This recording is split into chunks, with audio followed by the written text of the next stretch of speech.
Allora, l'idea mi è stata data di questo campo scuola da un ragazzo che è venuto a pubblicizzare nella mia scuola, ai campi scuola ANA, e ho sempre avuto questa passione per gli alpini, probabilmente tramandata da mio papà e mio nonno che era un alpino, e io e anche altri di questo campo scuola l'abbiamo fatto anche con l'idea di poter entrare a far parte dell'esercito e quindi diventare alpini, però comunque c'erano ragazzi che hanno solo per fare un'esperienza Io invece l'ho scelto perché l'anno scorso l'ho fatto mio fratello più grande e me l'ha consigliato anche perché è stata veramente una bella esperienza e volevo anche io intraprendere fare questa nuova esperienza. Perché consigliereste questa esperienza? Perché a me specialmente mi ha cambiato un sacco e mi ha cambiato veramente in meglio, mi è piaciuto un sacco e ti cambia, insomma.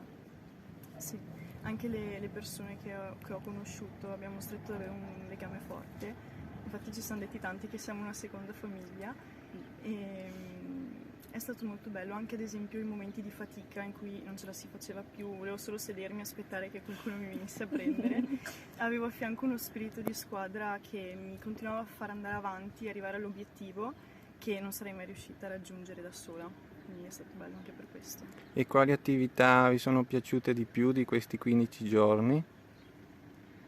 A me il percorso di guerra e le escursioni, soprattutto quando abbiamo fatto la tendata, è stata veramente bella, è stata difficile arrivarci e già da quello che era difficile ci siamo divertiti un sacco perché eravamo tutti quanti a dirci dai che ce la facciamo, ci davamo forza a vicenda ed era quello alla fine il succo della Sì. cosa.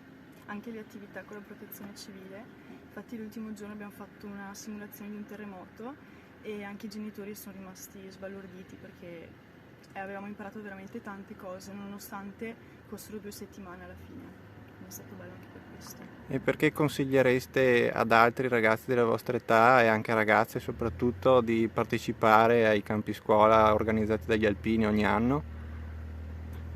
Perché ti dà molta disciplina, cioè una buona disciplina, soprattutto, cioè, sì, Anche cioè, si parte dagli orari da rispettare assolutamente, esatto. comportamenti che venivano comunque sanzionati, come si può Esatto. dire. Infatti è successo.